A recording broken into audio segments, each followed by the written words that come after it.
Welcome to Cartoonist Kayfabe. My name's Ed Piskor. I'm Jim Rugg. And I'm Dave Gibbons. And we are signing out the year 2021 at the stroke of midnight, unpacking Watchmen, issue number 12. Every single month of this year, we took a look at an issue of Watchmen. We thought we had to ring out this year in a strong fashion by bringing Uncle Dave Gibbons onto the show to unpack the final issue of Watchmen. Dave, first off, thank you so much for coming by Cartoonist Kayfabe to do this with us. This is very special. Great. Well, I'm very happy to be here. I enjoy all the stuff you guys put on, and I've been dipping in and out of your reading of Watchmen so far, and I found it very interesting. And indeed, on this last issue, I think it makes a good finale, particularly because I've also pulled out Alan Moore's original script. So hopefully I've got some insight from that I can give you and your watchers. So fantastic, man. One of the things leading up to this issue, we have our great Watching the Watchmen book, which we highly recommend to anybody in the audience out there. You got to get your hands on this. Like, we described it as, sacred tablets. The recipe for making a masterpiece comic. It's in here, all the extra work that you've done. And we've highlighted this one particular part that is just incredible, man. I call it the prison calendar. Yeah. Where you're let's describe what we're looking at here. These are the issues. Yeah. And then this is the amount of pages on this axis here. Yeah. And you as you put in a hard day's work, by the end of the day, you get to put an X and rest your head on the pillow. Yeah.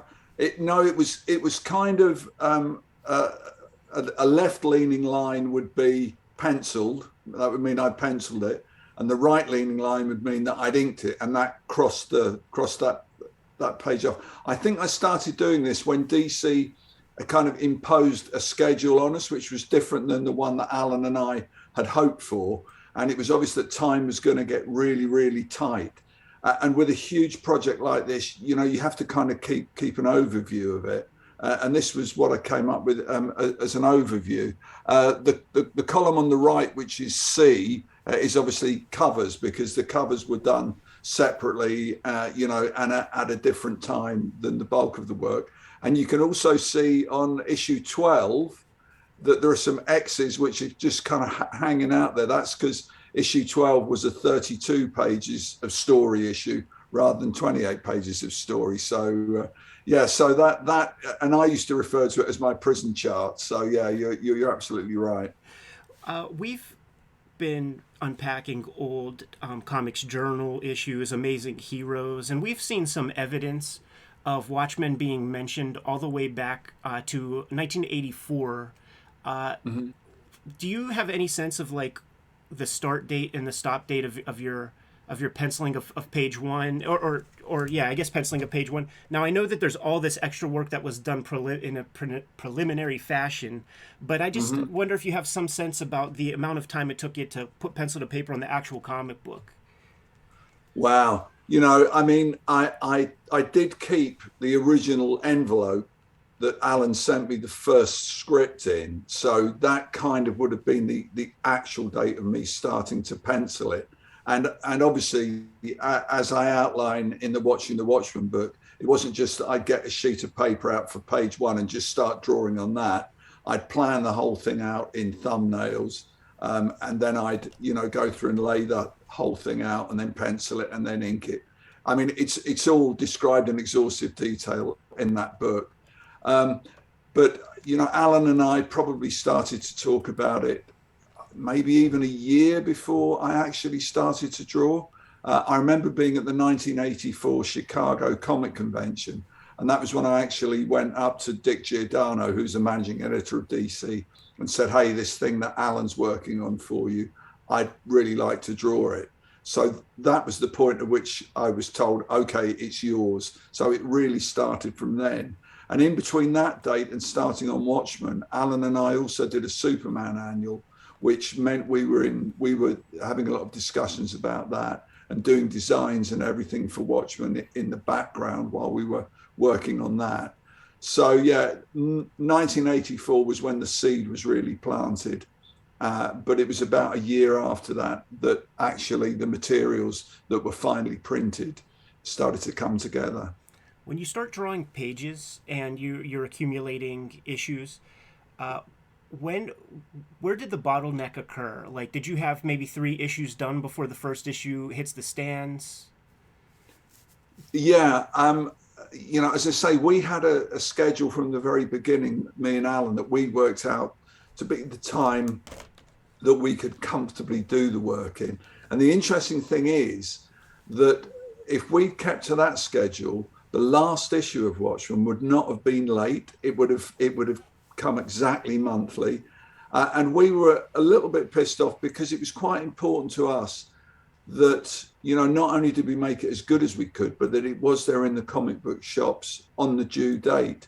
And indeed, I got some feedback from comic book store owners who said, how frustrating it is for readers to go in to pick up the latest issue of the comic they're following and it isn't there. It's a very disappointing experience.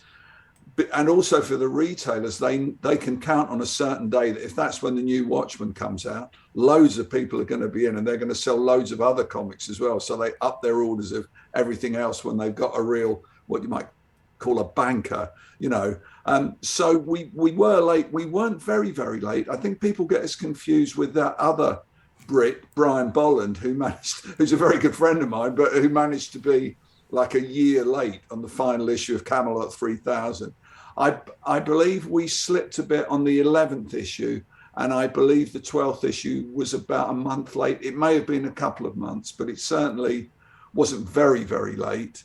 And as I say, if DC hadn't imposed a hurry up schedule on us, we would have hit it, bang on target. Yeah, I'm glad you brought that up because the great retailer out in the West Coast, Brian Hibbs, when he's interviewing people, sometimes they'll bring up the lateness of Watchmen, and he equates it with people's confusion, not with Camelot 3000, but with Dark Knight Returns, where the last couple issues of that were pretty late in between, and that coming out the same year essentially. But he's right. Yeah, he concurs. He's like, it was 12 issues of comics that came out in 13 months. Not bad. Yeah. But of course, you do get to that point when the schedule really starts to bite. The pressure is on for you to do it quicker. But when you spent 8 or 9 or 10 issues carefully doing something, you can't just sacrifice everything just to be there in time. And I think ultimately that's not what the readers would want. And, ultimately, when you're looking back on it from a perspective of 30 years away or more, you think, well, I'm really glad that although I worked hard, I didn't get panicked and rushed that final issue. And one thing that's come to light, rereading this final issue for the purposes of this discussion, was how much work there is in there. I couldn't believe the amount of drawing. I couldn't approach that now. And to think that, I was doing more or less a page of that a day, I'm just staggered by my own ability to buckle down and do it. I hope that doesn't sound immodest, but obviously at the time you're kind of in the eye of the hurricane, and you don't realize till you look back, as I am now, exactly what you've got. Worth mentioning, the in addition to drawing it, is the hand lettering, which we do a lot of hand lettering here. That can be hours per page. Like, that is not a fast task to put on top of drawing elaborate comics of this degree. And especially over the course of hundreds of pages, you're talking about months of time. Yeah. Well, I actually like doing the hand lettering. I don't think Watchmen could have happened as well as it did if I didn't do my own hand lettering, because particularly on the last few issues where there are some very text-heavy pages, it has to fit. And if you did it in the normal way of just drawing it and then somebody else adds balloons on it, it just would have lost that kind of meticulously planned look, and you'd have been pasting balloons over important information and stuff like that. But I actually really enjoyed doing the lettering because, when you've been working really hard penciling a whole issue, it's really nice to have a few days a week maybe where all you do is letter it, because that's a much more mechanical, repetitive kind of task. And it also gives you a chance to look over what you've done and to actually, in a way, plan as you're looking at it, how you're going to ink it. And so, although, yeah, I mean, that was kind of a time sink, I think it was an integral part of it. And I think it actually, because it gave me some days kind of rest from the creative burden of it, and a chance to overlook everything, I think that worked very much to its benefit. Would you letter the complete issue before beginning penciling, and just have, paper that was not blank? Yeah, well, the thing that I would do is I had a load of pages kind of pre-ruled up into 9-panel grids, which I got my wife and my son just to kind of line the gutters in using a template that I'd made that was accurate. And so I'd have a pile of pages with the panel shapes already blue penciled on there. And I would then look at my thumbnails, and I would, in light blue pencil, kind of redraw the thumbnails onto the big board, only very loosely, only to get a sense of how I was going to cover the ground. And then I'd know where the balloons were going to be, and I'd rule in the lettering lines, and I'd actually pencil in the copy, the words, and see how that fitted. And that might sometimes mean that I'd have to redraw sometimes the picture just to make it fit better. So I'd keep everything quite fluid. There would be lightly penciled artwork, lightly penciled lettering. And then when I got it all balanced, I would then ink all the lettering in. I'd ink all the balloon shapes in. I'd rule up all the panel borders. And I would then draw within that, bringing the loose pencils up to a bigger finish. So, because it's the breakdown into panels, and it's the space that the lettering takes up that you can't violate. That is set in stone, but the drawing you can always adjust to fit better. Looking at the thumbnails in that Watching the Watchmen book, they look so close to the final compositions, almost one for one, it feels like. I wonder if you use something like the Artograph projector to enlarge your thumbnails and kind of trace off the major bits, or were you just eyeballing it? Yeah, I mean, I did have an Artograph projector at that time, and I've always used whatever technical aids help me do the job properly. But I found with this that I could really do it freehand, because most of the pictures were kind of manageable in their size and scope. If you're doing a big splash page where there's a load of action figures and stuff going on, it isn't a bad idea to do a really tight thumbnail that you then put in a projector to get all these elements sorted. But Watchmen was a much kind of, what shall I say, almost mechanical kind of thing. It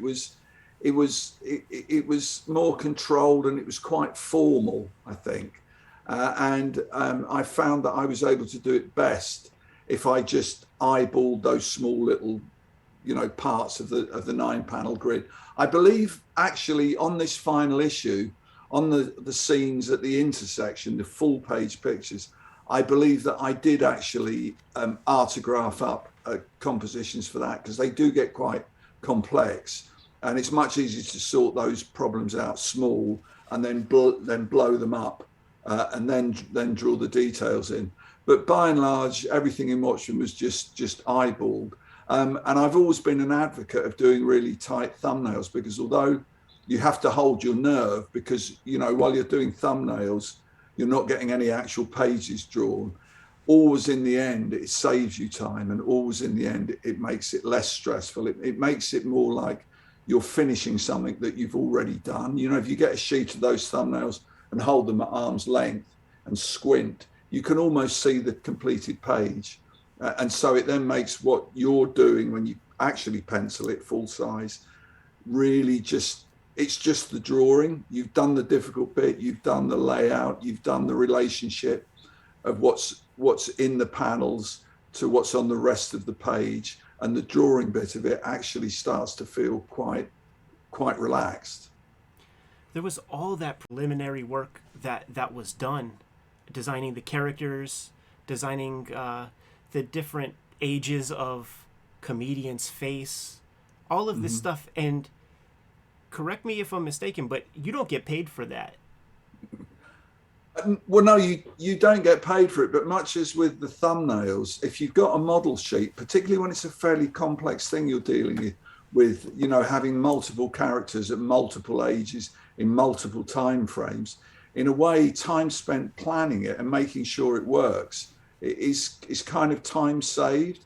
And rather than have to mess around on the final page and start erasing and redrawing stuff there, it's much better just to know, oh, okay, so I now have to draw the comedian in 1946, and you get your model sheet out, and there is the comedian in 1946. And it keeps a consistency as well, because there's the other thing that can happen with character designs is that you kind of drift. If you draw the character on panel 1, page 1, and then you have to draw him several times throughout the issue, by the time you get to the last page, he doesn't really look much like the way he looked on the first page. But if you've got a model sheet pinned to your drawing board, you look at that all the time to draw him. So it's easier to maintain the consistency of the designs and of the likenesses. I mean, is this something that you would do for 2000 AD strips or Green Lantern? I say that because, I mean, this is an extremely ambitious project, and looking on it in retrospect, you know, it's so tight, it's so perfect. Like, but was that the mentality going into it, that you're going to like really swing for the fences and try to make something incredible? Because that's a lot of work that's done ahead of time that isn't done for most comics. And Watchmen, it's an unknown quantity at that point. You guys are taking a gamble in a certain way. Yeah, I mean, I think the thing about Watchmen, which would differentiate it from some of the other things I did, that it was actually the detail and the content and that complexity that was the point of Watchmen. Something like Dan Dare in 2000 AD, it was a science fiction action strip. So what you were really doing was just drawing action and exciting designs, and the story exposition and the story content of each individual picture was kind of fairly loose. You couldn't lose the sense of the story by drawing things in slightly the wrong place or not quite accurately. Whereas with Watchmen, it was very formal, it was very precise. You couldn't really move anything out without spoiling the whole thing. There was less wiggle room. It was drawing much more to a tight brief. So although I did thumbnails for the 2000 AD stuff and the other DC stuff, they were never as detailed as this. They would have the solid blacks dropped in, because I find that that's really important, but they would be much more scribbly, much looser, much bigger even, you know, maybe print size rather than tiny little thumbnail size. Because again, what you were trying to get into them was energy and excitement rather than detail and accuracy. Dave, as you get into, you know, like we talk about this being an unknown in the beginning, but here you are like drawing issue 12. Do you remember what you were feeling emotionally at that point? Was it relief, anticipation, sadness? Like, what goes through your head? Because I mean, this is a couple of years of your life at that point when you sit down to finish up issue 12. What are you feeling then? Well, you're feeling quite a lot of pressure. I mean, I would occasionally wake up in the middle of the night and think, oh shit, I've got another 60 pages of this to draw. Am I ever going to get there? Because it was by the nature of it that until you had the whole thing, you didn't have anything. You know, they could have drafted somebody else in to finish writing it or finish drawing it or inking it or lettering it, but it wouldn't have worked. I think one of the things, and again, I'm looking at this from a distance and I'm not being arrogant. Well, one of the things that makes Watchmen is its utter consistency. It's 12 completely consistent issues, the same creative team, the same approach, you know, and I think that adds a lot of power to it. Whereas if they'd swapped in a different penciler for a couple of issues in the middle, you know, it would, no matter how much they tried to ape what I did, it never would have been the same. So yeah, I was quite concerned that we would ever finish it. And I think also there's the pressure of success. I mean, I remember after we'd done maybe the first 2 or 3 issues, going to New York and being treated like visiting royalty by the DC offices. People coming out of their offices, clapping us on the back, shaking our hands, telling us we were geniuses. Even Howard Chaykin saying that what we'd done was fucking A, you know, and all this kind of stuff. You think, oh my God, there's all this expectation. I can't let people down. And, you know, somehow miraculously, you do finally get to that square on your prison chart, and you do find yourself putting that final X in.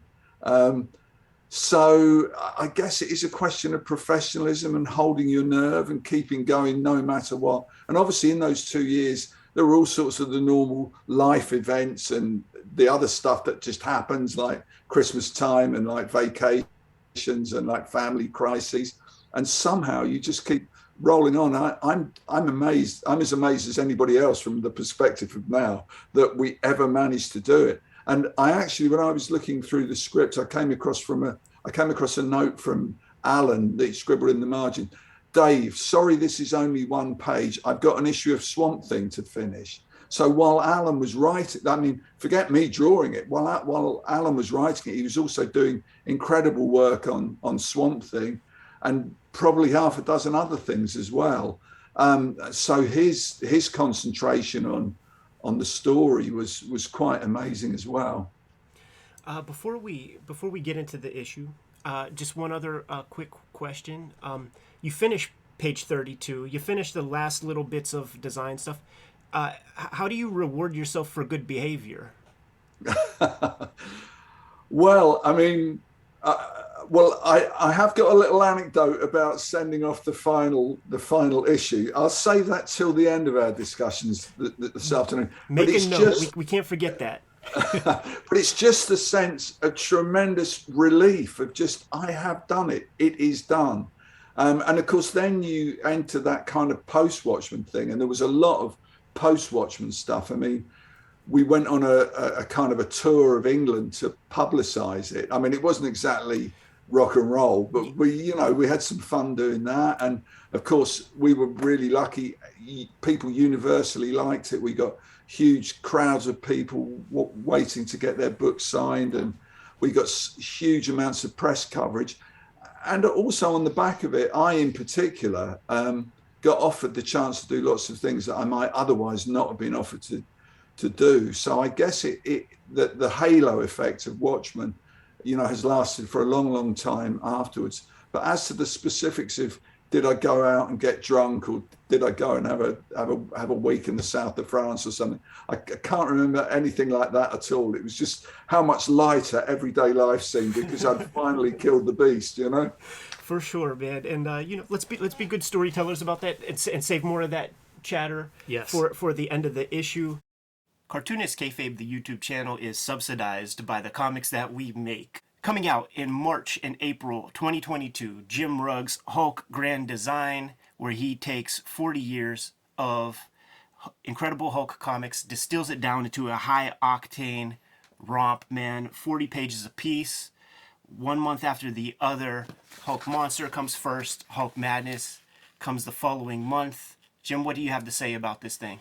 I say this, Cartoonist Kayfabe community out there, I want this to be the most requested comic that comic book shop owners have ever seen. This is your marching orders. Take your phones, show this to those comic shop owners, tell them you want this, tell them to pre-order and to order heavy. Take your previews catalog, whatever it is, take Hulk Grand Design, show it to your comic shop owners until they're sick to death of seeing this thing. I want it to be the most requested book comic shop owners have ever seen. That is your marching orders, Cartoonist Kayfabe Nation. Can I show them a couple of these variant covers, Jimmy? They come in a lot of good flavors too, man. There goes the Eddie P variant, man, by way of Uncle Todd McFarlane. But I had to capture, because this is going to be in the origin issue, had to capture that old John Romita, Herb Trimpe design.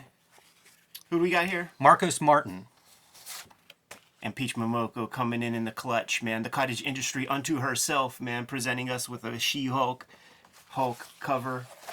March 2022, comic shops, get on the ball with that stuff. And while you're at it, Red Room, the Antisocial Network, is in stores right now on Amazon. Finer comic shops everywhere. Murder on the Dark Web for Fun and Profit Collecting. The entire 2021 season of Red Room Comics. 70 pages of extra material in the back and throughout this book.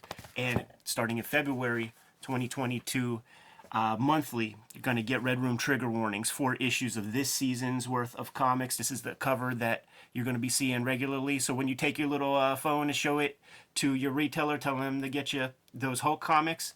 Put that Red Room comic on your docket as well. There's the Eddie P retail incentive variant.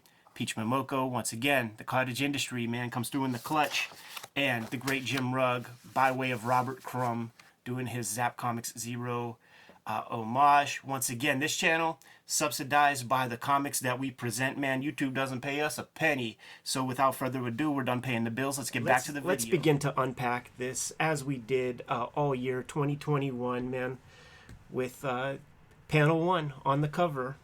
That Heinz ketchup like blood on that doomsday clock there in the middle of the big city. And obviously calling back to our smiley face icon, the 2 icons that have been through Watchmen from the very get-go, from cover number 1, that smiley face, that bright yellow, and the doomsday clock. And it's all come together here on number 12. Yeah. Dave, would Alan have like a very detailed description of the cover image also? No, most of the cover images we never actually wrote anything down. We just have a chat on the phone, and it was obvious that the final cover had to be midnight, or indeed it's just about a second or two before midnight, and it's actually midnight on page 1, which we're now seeing, and we knew there had to be blood everywhere, so it was one of the easier covers to do, really. We've been teasing for pretty much the entire comic, the Pale Horse show at Madison Square Garden's going down, and here we get to see what the Pale Horse fans look like. A couple of knot tops, perhaps, man. A lot of metalheads. Definitely of the same persuasion, like when you go to a Kiss concert or something, man, you see a bunch of Gene Simmons makeup or something. It was interesting rereading this week and thinking about sort of the pandemic and lockdown and seeing like a concert and a gathering, because you hear of that over the course of the last year, when concerts started to open up again. And it really kind of a strange relevance in a way, seeing these opening panels of crowds gathered together.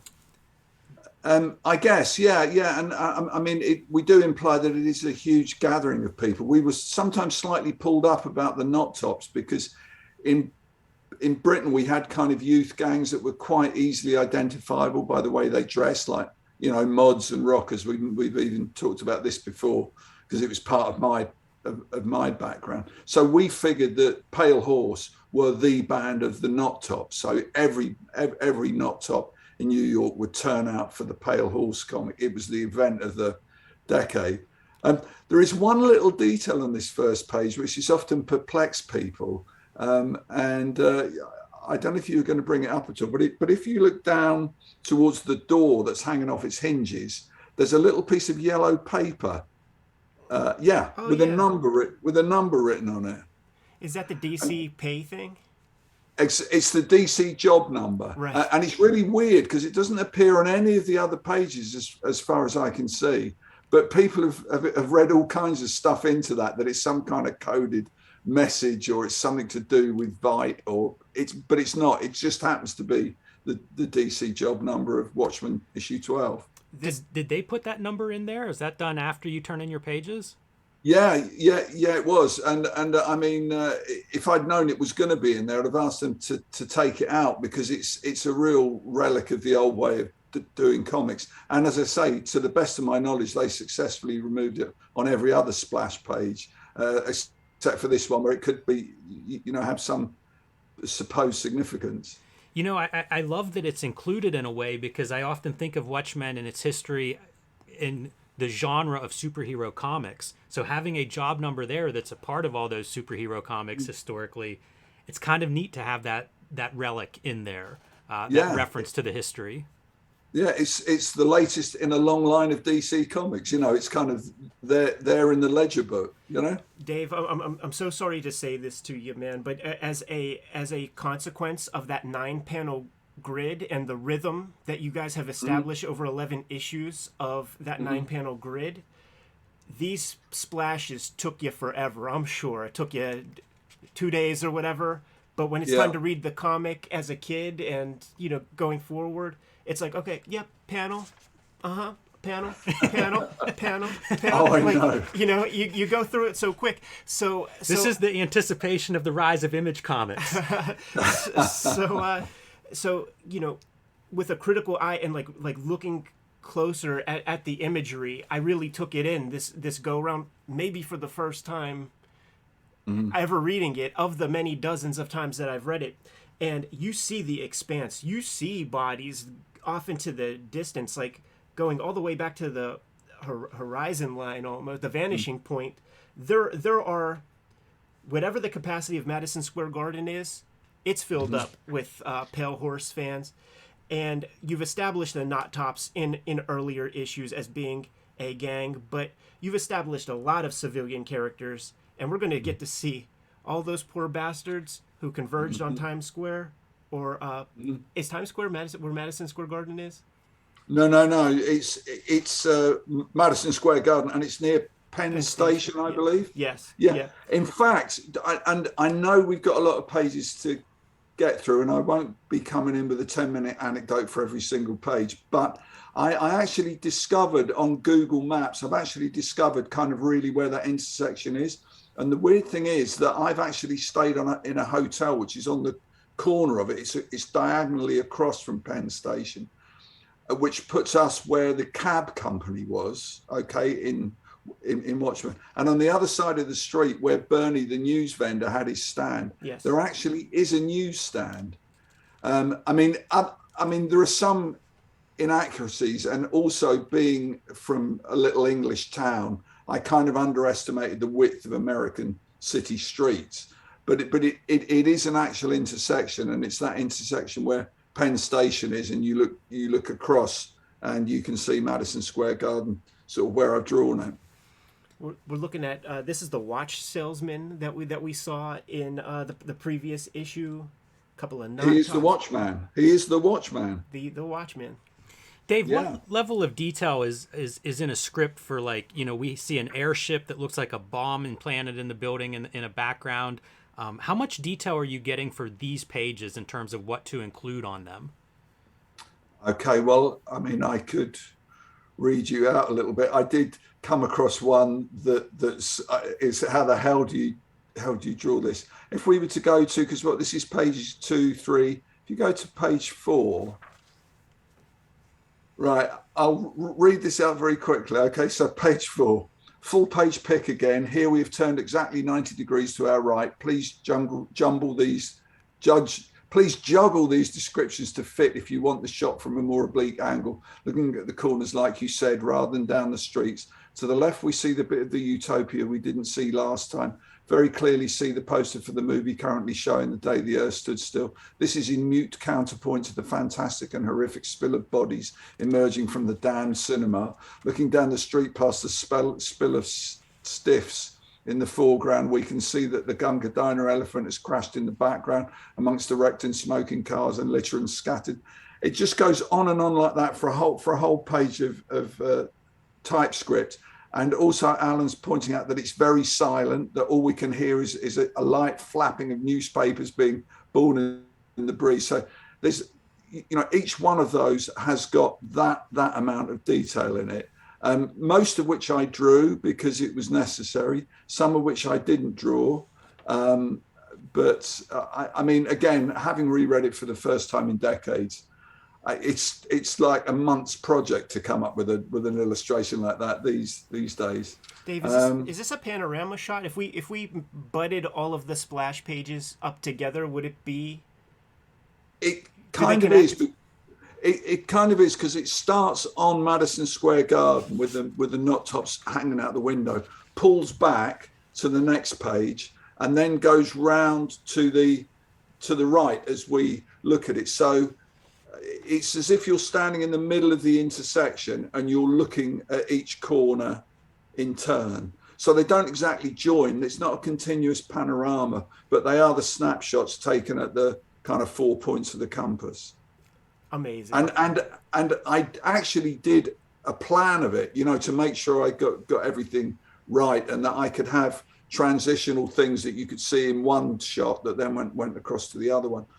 Indeed, if there's one thing, I'm going to have to stop talking so much, guys. I know, but if there's this opening speech by me is the equivalent of having full page pictures. Okay, so these are like full page diatribes by me that will get shorter when we get to the more granular pages. But the thing that I wished, these single page pictures are really impressive, given that there are no other single page pictures. They seem vast and complex and everything. But what I actually wish we had if we'd had room was a double page spread after these single pages that was a kind of an airborne panoramic shot of everything, a really hyper super detailed New York City, so we could see exactly the extent and the scale of everything. My only self-criticism is that we feel very close up to this, and I think we probably need the sense of how it relates to the rest of the city and how huge it is. So yeah, anyway, that's my comment there. That sounds fantastic. Speaks to like Katsuhiro Otomo in Akira, right? After the bomb bursts. Look at the levels of depth we have here, man. Foreground, tentacle, and then Dave will just cut in this smoke to just add more layers of depth. And look, there's 15, 16 different. We talk about it a lot whenever we're looking at various comics and how hard it is to draw rubble, destruction, this kind, like literally this kind of a drawing, and how difficult it is. You don't spend that much time drawing this, dead bodies, inanimate bodies. I'm impressed by like the different textures, like a lot of these things, there are these wet pieces on the ground. You pointed out smoke, Ed. There's cracked up like concrete, the broken glass. Like being able to call out all these different textures, I think is really an impressive piece, because I imagine getting a script this is what's described to draw.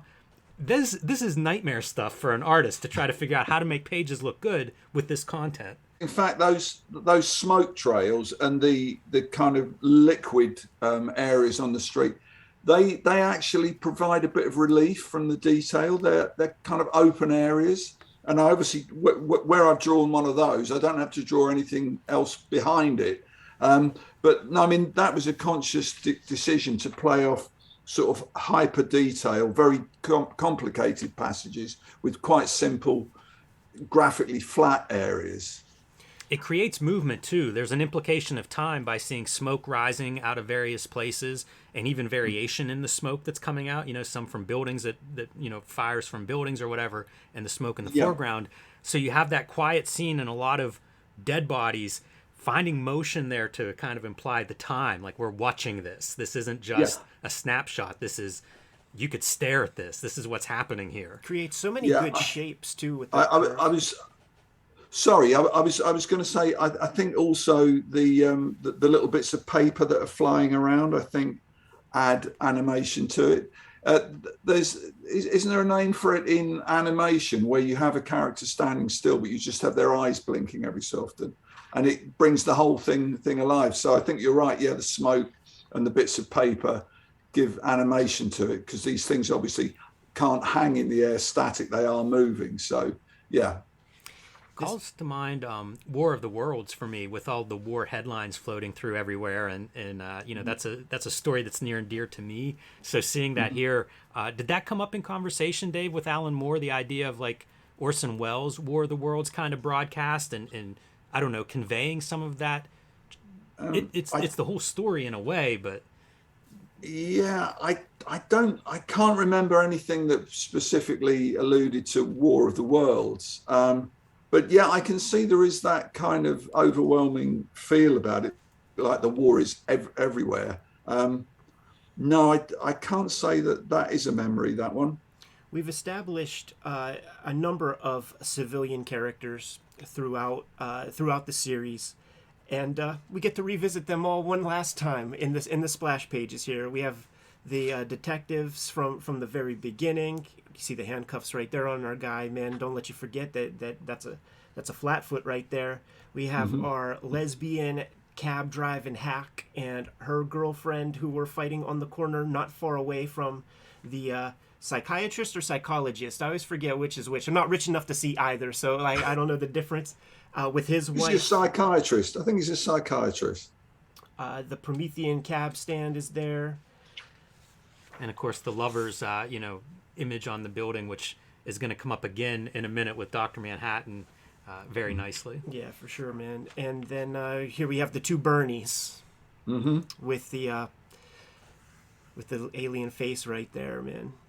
Yeah, and the little detail in there on the face of the building which said something like the Institute for Interspatial Studies or something, and you now can see highlighted or all die. Wow, never freaking seen that before. Dave, this is amazing.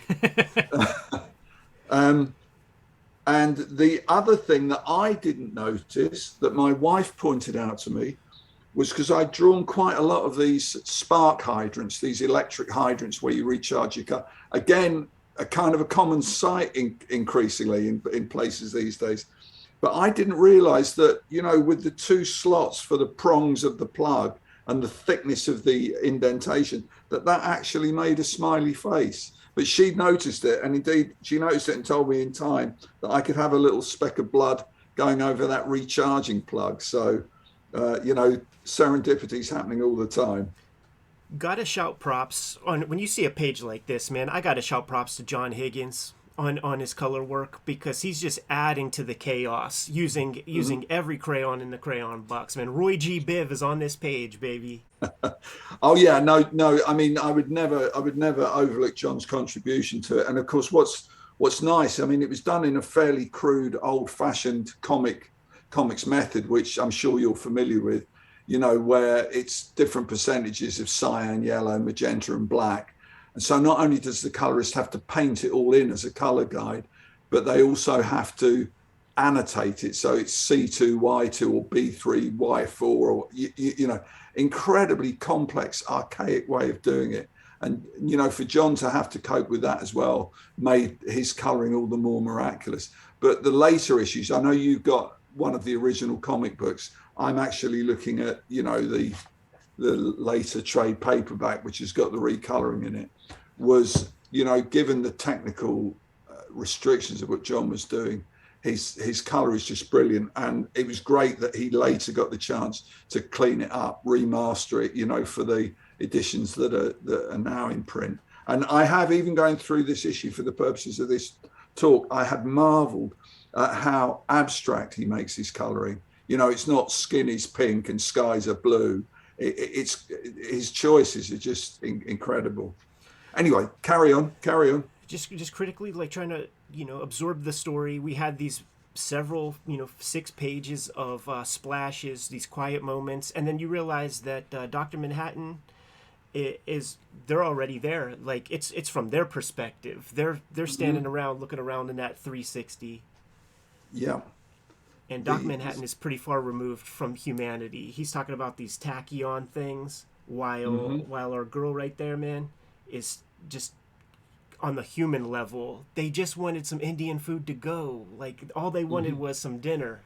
Yeah, there's a great job of her, I don't want to say babbling, but a reaction where it's like completely overwhelmed. Like, impossible to bring to words anything that would make sense of what she's standing in the middle of. Really well expressed. And, they're in separate panels while we're reminded of a couple together and just how far apart these two are at this point in the story. I should also point out that first picture, the profile of Laurie, where your thumb is, that actually intentionally mirrors the cover of issue 2, where you got the stone angel looking over the city of the dead. So, yeah, that was just a little echo, which probably most people have completely missed, but it's there for a reason. Reminds me a little bit of issue 11, whenever we see Night Owl and Rorschach's reaction at the end of the issue, and it's like this silence of them just looking like, what have we just heard? It's already happened. You see a little bit of that in her expression there, too, of like, she's That's true. seeing what they heard in that last issue. I hadn't made that connection, but as it makes us look all the more clever, I'll take it. Dave, your drawing style here, the proportions of your figures, they feel taller than the way that you would usually draw your comics. Longer legs, something like that. Was this a deliberate idea? You want to make these characters look more heroic to the regular citizens? Like it looks like some deliberate stuff is happening if you look at this compared to Green Lantern or some of the work that comes after. Yeah, I mean, I think in all honesty, I would like to say that sometimes it is just not so good drawing. I think it's something to do with the function of the space that I was having to fit the figures into, and maybe on a subconscious level squeezing them so that they would fit across. There are some instances where I look at the figures and I cringe. I think, oh my God. But on the other hand, it does give them a certain heroic aspect. So I think that's just me drawing under pressure. So talking about John Higgins' colors, right? As we roll through here and they decide that they need to go investigate this, where's this coming from? And suddenly we have like a colorless panel almost surrounded by a rainbow. What a great effect that is. Absolutely. Mm-hmm. And then you mirror that same color once we get to the Antarctic base. For some reason, it was like this issue when you see everybody get back together, where like I thought less about Charlton characters and way more about the Justice League of America in a lot of ways. I mean, we're in essentially the Fortress of Solitude. You have your Batman there. We'll call Laurie like the Wonder Woman of the thing, but I started thinking way more about just a DC pantheon beyond just Charlton. Yeah, it has got that kind of here comes everybody kind of feel, that team up thing, and it's one of the few times, other than in flashback, that we do see them all together in costume, I think. So it's impressive because of that. The other thing I was going to point out on the preceding page with Laurie and Dr. Manhattan is the bit of business where she finds the gun.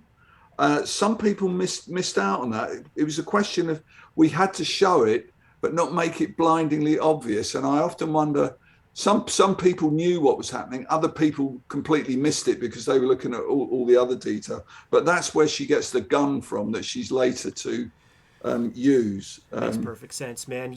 Some of it, like I totally missed that. Me too. And I would say that's actually not helped so well by the Higgins color because it's pretty dark there. But I mean, there's that gun right there. It makes perfect sense. Center of the panel, and it's neat. Yeah, and you can see on the second row of pictures, she's kind of squatting down, and you can't see what her hands are doing. And then in the central picture on the whole page, she's got a hand inside the bag, pushing the gun down inside it. But perhaps a little too subtle, but it's subtlety's a difficult horse to ride. Dave, one of the things that's so fun about this comic is you discover something new on every read, and I discovered things on my initial read for this that I never saw before, and you're just adding to it. It's good.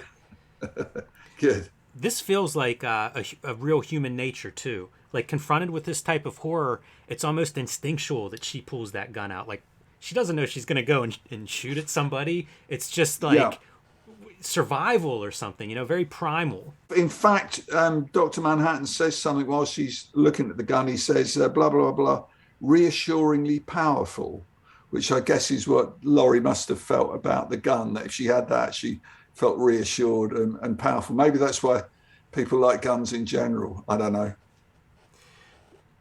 Cut to the Fortress of Solitude, and we have a hamstrung Rorschach that's chomping at the bit. He's doing everything he can to have some restraint because he knows the second he's mean to Bubastis' master, he's going to get torn to ribbons. Yes. That smile on Adrian's face too. He's real pleased with himself. Yeah. I again, reading Alan's script, he gave me one of those things that's impossible to draw, but he suggested that Rorschach's fists should be trembling with rage. which you know exactly what that means, but it's an impossible thing to draw unless you do little tremble mark, little tremble marks, which wouldn't look so good probably. You didn't do any of that sort of comic book shorthand with speed lines and things like that in this comic very much. No, that was a conscious decision that we wouldn't have speed lines or motion lines or captions come to that. I think maybe there probably are. I can't think of where it is offhand, but there's one where maybe I've got a little line by somebody's head to kind of show shock, but by and large, we did our best to avoid those particular, cliches. Great emotion on Dan's face, despite being behind goggles and in costume. Always impressed when you're able to communicate that, and that's without any real body language. We're just getting a close-up of a face. So, in fact, I will read you Alan's description of that. Let me just see, because it's one of these amazing things. It's page 9, isn't it? And it's panel 1, 2, 3, 4, 5, 6. Yeah. Panel 6. Yeah. It says, now another simple head and shoulders shot, this time of Dan. His eyes widen and he has a number of expressions vying for possession of his face. Ridicule, disbelief, and above all, a terrible uncertainty. Do you think I pulled it off? I don't know. I love this. Listening to the Simpsons commentaries with those Harvard writers, like they will do things like task their animators with drawing an ambivalent hum, and just go off and go do that. But anyway, that's how it's done. That's how the pros do it. Dave, so much great body language and facial expressions in here. We're going to see one of the greatest pieces of the Doc Manhattan kind of emoting as his last little bit of humanity is shown in a little bit. Part of Night Owl's response or odd reaction there is not just the horror of what has happened, but also the revelation of, what would you have done if the assassin's bullet, if he hadn't been stopped? And he's like, well, I would have caught the bullet. And that's part of this expression of like, what? Like, yeah. He's so self-assured, it makes you sick, doesn't it? And the beauty of the silent panel is you can linger on that for as long as you want, man. All right, we get a little bit of exposition about how the alien works, psychic brains and whatnot. Yeah, some interesting stuff there about the amount of information that they're coding into the brain. Really specific language, which again seems to make more sense to me in today's world than I read this probably in the late 80s. Feels much more relevant language today even. Yeah. And I mean, he is speaking for a comic book villain. He is speaking in big, complicated words, isn't he, really?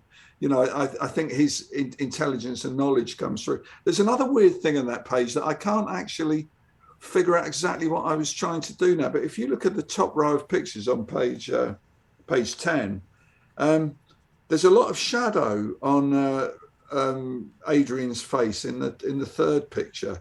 And then you look down at the picture of Rorschach and it kind of echoes it. I think I was trying to do something there about information or something. It's rather lost to me, but I know there was a reason for doing it. Sorry, I'm sounding much too much like an old man there. Well, I did something, but I don't know why I did it now. But anyway, I did it.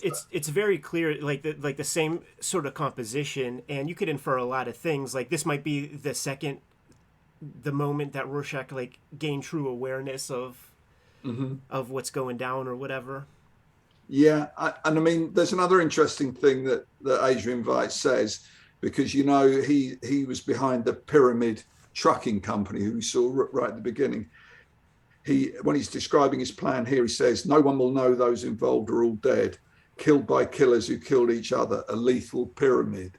So he was kind of displaying arrogantly his plan, in plain view. It's one of those great things, man. You see it in the G.I. Joe comics. Arbok Industries is just Cobra spelled backwards, man.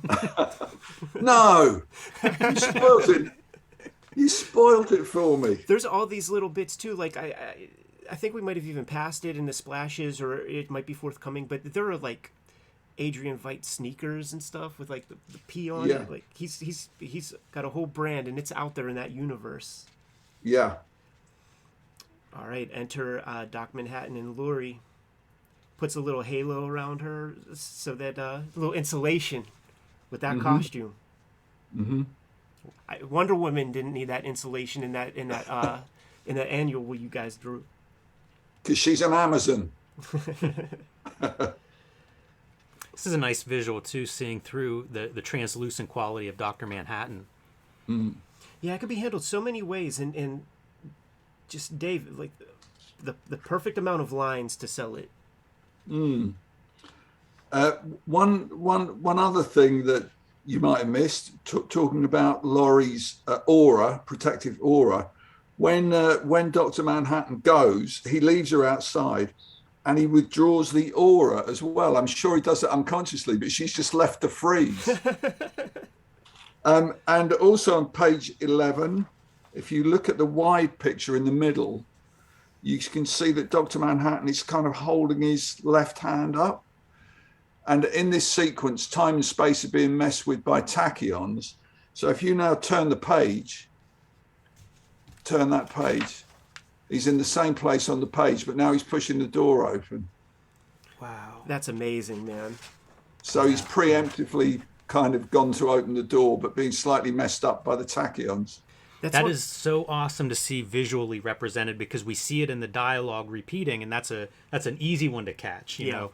But to do it visually is that's awesome. It's a great use of that technique too. You know, the mole strip in Mad Comics, Harvey Kurtzman, where you see that repeated image. It's so much more on the nose because it's a very bombastic kind of image. You rarely ever see it where it's kind of just a subtle movement. I was looking at the cat Bubastis, because I've always kind of liked cats. We, you know, as growing up, and even now we've got cats. But the cat we've got at the moment, we've got two of them, are Maine Coon cats, which are big cats. Like, they're domestic cats. They're not big cats like lions and tigers, but they're large domestic cats. But they've got the pointy ears and the same kind of feel as Bubastis. So I'm not saying they're the greatest cat drawings ever, but I really enjoy drawing Bubastis because, you know, I kind of love cats, and I think that sort of comes over. Great page of storytelling here in this panel, and I have to imagine that part of the script had to be pretty detailed, because we have Adrian Veidt behind this kind of like lead shield barrier thing with a sign that says "Stand behind screen when TF Subtractor is activated." You see the you know, the, what do you call it, man? The area of effect. Bubastis kind of like leading him on as Doc Manhattan is like walking down that whole hall, a little bit oblivious to Adrian because of the tachyon issue. Yeah, we're building to something here. You mentioned these mirror-like panels, Ed. It's also in the drawing. You know, this whole fortress has that kind of squeaky clean polish texture to it, and you see it in several of these panels, whether it's character reflections or like the objects in the room reflecting. Yeah, done in ink line. Like in you know, modern day, you could do all sorts of computer effect to sell the reader on that, but this is the pen and ink days. How about baby. this for an interesting effect? And I wonder if this is just subconscious. You know, as they walk into this area where Veidt has set up this trap for Dr. Manhattan, you see like the caution lines, you know, the caution sign. The whole fortress has that caution motif as we see it from the outside there. That's true. This is some stuff I totally sort of make note of for my own work, to just sell atmosphere. Like, you draw these, you now have wind. Right. You know? Incredible. Yeah, I mean, looking back at these drawings, and as I say, again, dispassionately and almost uninvolved because of the number of years that have gone by, one of the things I like about them is in these pictures, there's a lot of space, there's a lot of air, there's a lot of depth, which, given that many of the pictures are really up close, you're really looking straight in people's faces, it's like, again, it's kind of like breathing out or something, you know. It gives a good contrast to it. I would also point out that in that bottom panel on page 13, we've sort of, as Laurie walks into the circular tunnel, we've got a little bit of a smiley face echo kind of going on there. Can you see with the icicle and with the dark of her figure and the curve of it all? There's a little bit of a smiley face working itself up there. And there's also a butterfly in the snow. I don't know if you can see that in the foreground. There's a little, that butterfly that we saw before Veidt let the snow in, that's still hanging around in the snow. Right. And we will see it later again as well. Yeah, there it is right there. This is almost the Mickey Mouse broken. So shots fired, cutting promos on the future Marvel owners. I like the attention to detail of having the scooters that Rorschach and Night Owl rode in on, partially covered now in the snow in the foreground there, showing passage of time and how quick this environment is to reclaim that environment. Dave Gibbons invented the Segway. Yes, that's right. In fact, the Segway has got a comic book connection. You know that, don't you? Dean Kamen, Jack Kamen's boy. Yeah, weird, isn't it? Anyway, could have been me. As another digression, he also invented a water filter thing designed to filter your pee so that it's drinkable. I think we come onto that a bit later on this issue. The amazing, yeah. Here we have, man. Dr. Manhattan walks right into that field. Adrian turns it on, and like the one piece of empathy you see in Veidt that feels legit, because there's that earlier part where he's like, I feel for everybody. I felt for everybody that I killed. It was necessary, and I didn't quite believe it in his character. I could believe that that he is a little sad that Bubastis is gone. He loves his cat. He's a rough, tough dude, but he loves his cat, just like me. This is so... this book, one of the interesting things to me is it's a superhero book. It's usually judged that way. But it's these moments that, like, this is such a human moment. And it's... I have cats too, Dave. I love them very much. And I have that same feeling. And I often catch myself thinking, like, you care more for the cat than you do this person. And it's terrible. Like, in my mind, I feel guilty over that. But that's what you see here, right? Is this pet owner who loves this pet, not that worried about Dr. Manhattan or the millions of people that he's killed in this stunt, but his pet, his dear pet. Yeah, it's a very almost selfish kind of love. He loves his pet, but he doesn't really care for much anything else. And it's probably for what he gets back from his pet. It's the companionship, isn't it? It's also there's a God thing to it also, because this is a one of a kind animal, something that he created, like he's God over this thing. It's maybe one of his most brilliant inventions, and now he has to snuff out his artwork. On this spread right here, I'm just noticing another shout out to John Higgins. You were talking about some of his use of color, how he doesn't just necessarily color everything straight. We have Caucasian flesh in a shadow, illuminated with some light. Same deal on this page. Laurie's a little bit in shadow. We have a kind of a speed effect with like some pink light on Veidt here. We have the gun muzzle blast, so they're all yellow.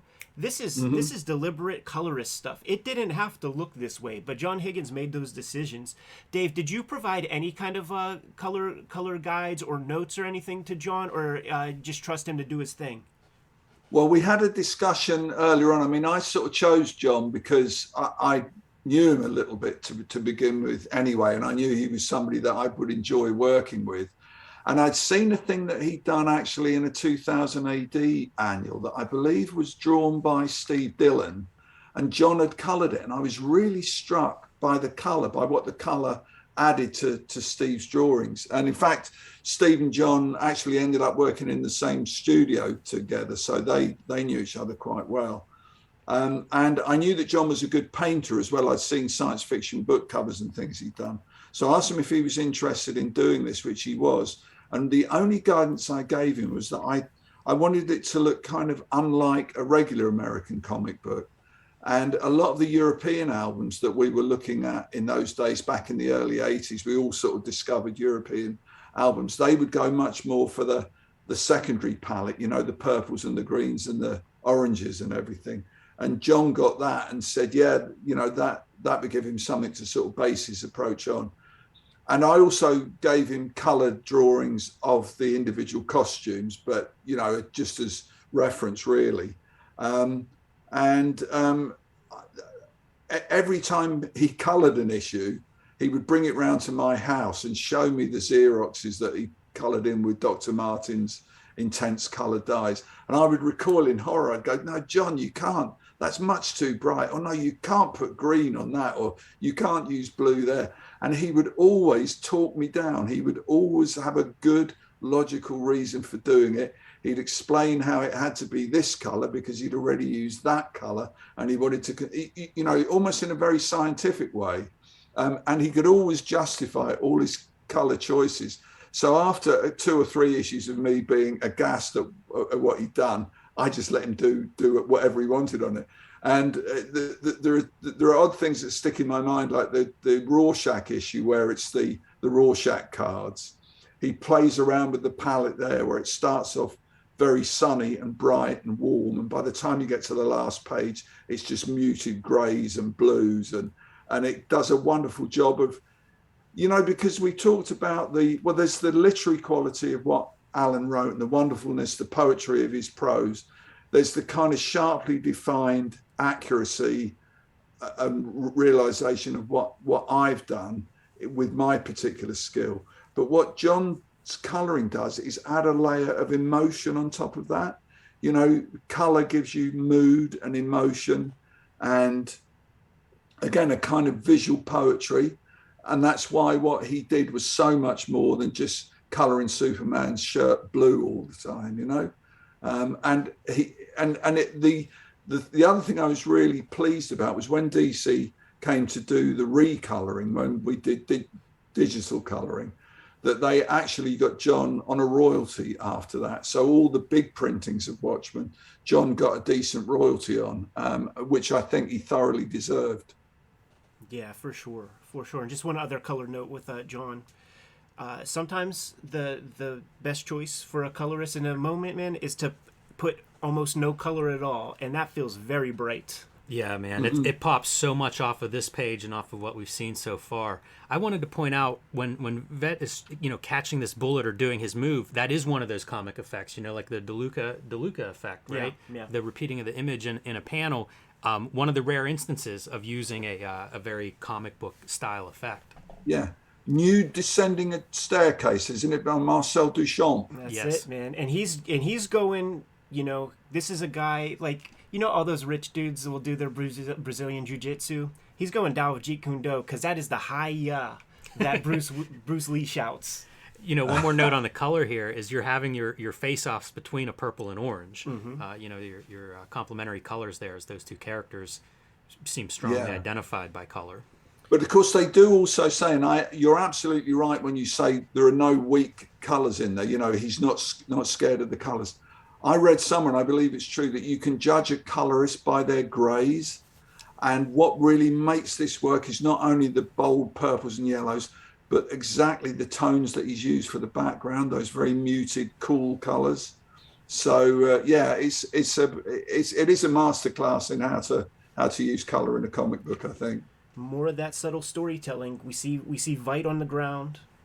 We see it's so smart in terms of storytelling. We see this hand. He's holding a wound. He got shot in the chest, man. You see him holding that, but that other hand is bloody, and that hand is clutched. And, you know, remember this panel before you turn the page, because we're going to come back to what it looks like he's trying to do in that panel. Hit that high Throw that kick. It's so good, man. Like when he opens that, the aha moment, and then she catches it to the rib piece.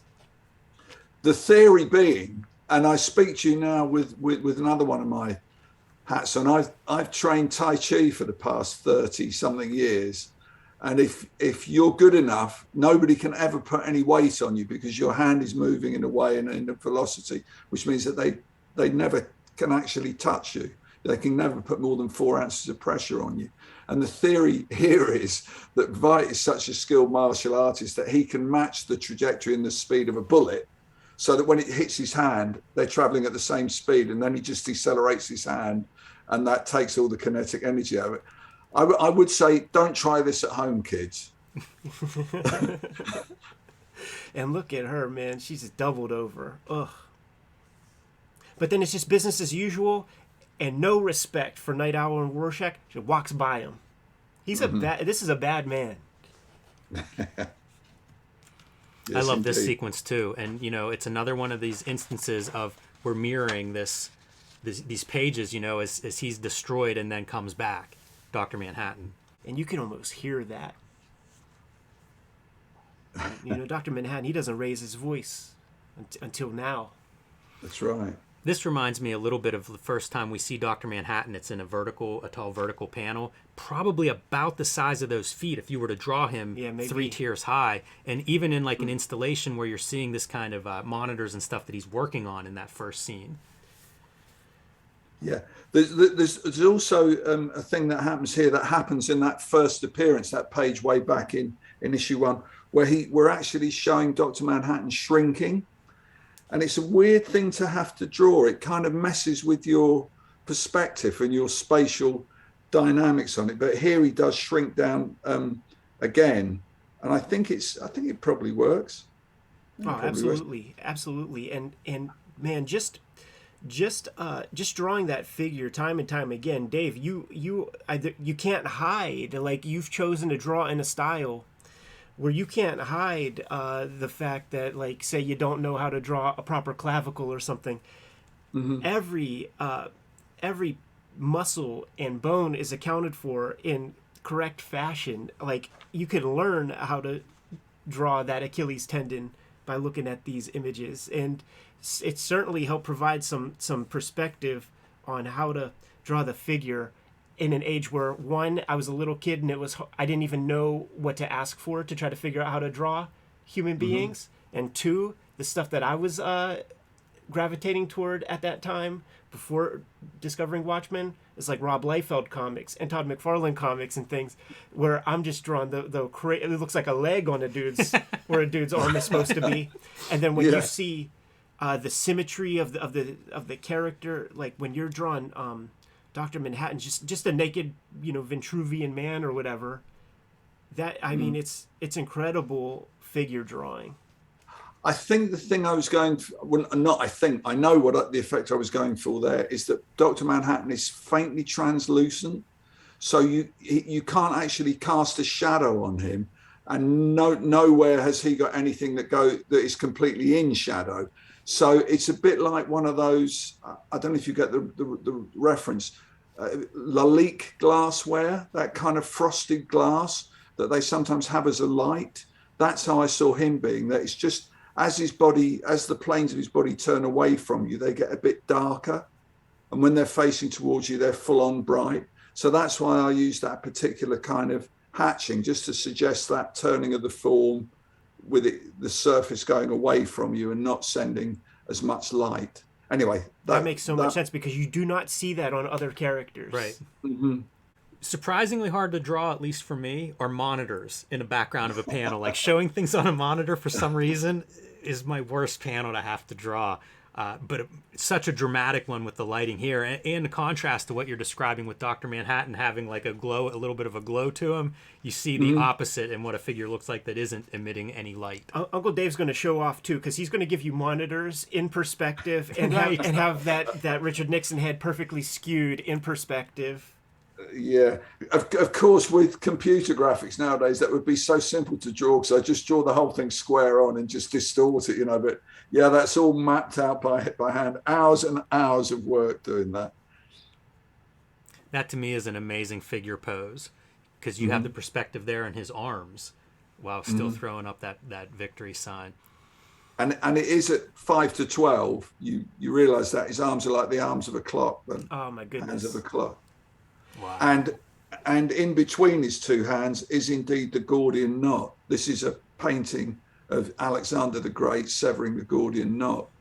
I believe I based it on a painting, or it might not be a full painting, it might be a sketch by a French artist called David, Davide, and he drew or painted this sequence where Alexander just cuts the knot and solves the problem. So there's a lot of symbolism going on there. That 12:5 thing is remarkable, because I see the perspective of the figure drawing, and it actually is like the shorter arm in perspective is the hour.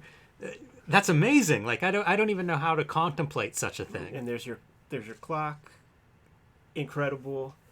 Shouting, "I did it." It's almost like boy genius or something. Like an infantile exclamation. I did it. He's looking for praise, man, but You know what? I see this to me is not so much his praise or even worrying about anybody else in the room at that point, because you're reading this idea like his scheme to make peace or whatever. It's happened, and this is months, years in the planning, the teleporting of that thing, the creating like an organic brain matter so that it's believable as some sort of alien life force. So many pieces that could go wrong, even for the world's smartest man. Relief. This is Dave Gibbons Page finishing 32. up page 32 of issue Yeah. 12. Watchmen, I did it. Yeah, and of course it's very self-centered as well. It's typical of Vi. I did it. Look at me. I'm the winner. "End of war" was one of the last phrases on that TV before he shouted his victory. Right. That's true. Now we have the back and forth. "Well, yeah, you did it, but now we can't talk about it. You can't celebrate your victory." They mentioned the guy who the idea of Pyrrhic victory is based on. I forget, Papyrus or something like that. He's mentioned in here somewhere. So it's like, yeah, you did it.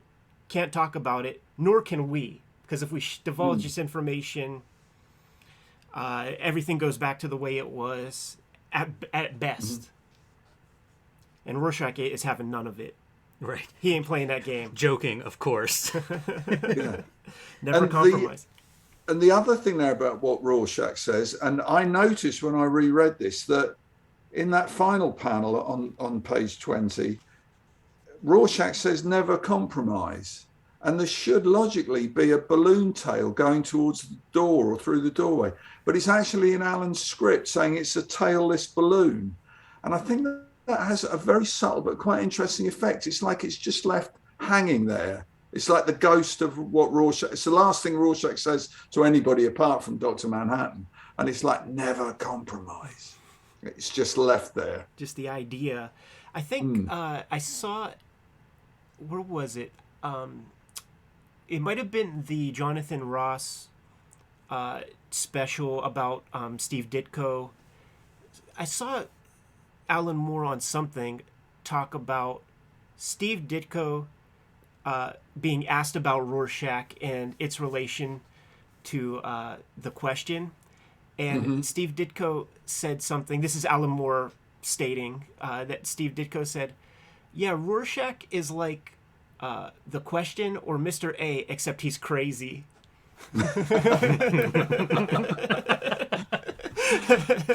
That's brilliant. How about this Higgins color right here, dude? Wild. I've been staring at that since you opened the spread. It's like double lighting, light coming from two different areas, so the shadow is pure green. Well, that's very strange, actually. I don't know if that might actually be an error, because in the recolored version... can you see it? Yeah. In the recolored version, it's not. It's quite a muted color. There's a lot that's different, because look at the Ozymandias on the third panel of that page 20. Like, the colors are way more subtle and subdued compared to what Higgins laid down here initially. Yeah, it's weird. I'm sure if John had intended that, he would have carried it through into the recolored version. So I suspect that is just... They've dropped one of the plates, you know? Yeah, that's a real harsh line, too. Right. Yeah, it is very square. This is a good example, Dave. You were talking about like the spaces that you've drawn in this comic, in this series. I think this page, this spread going from like everybody together and reflecting, and even the world on these monitors behind them, to like, we need to go off and like, you know, meditate, think about this, do something, coping, and you go from this really busy, chaotic moment to like space. It's a quiet transition. It's almost like a Zen thing, isn't it? Draw emptiness. Right. Yeah. That's how you draw emptiness, by having everything else crammed, and then when it isn't crammed, it's empty.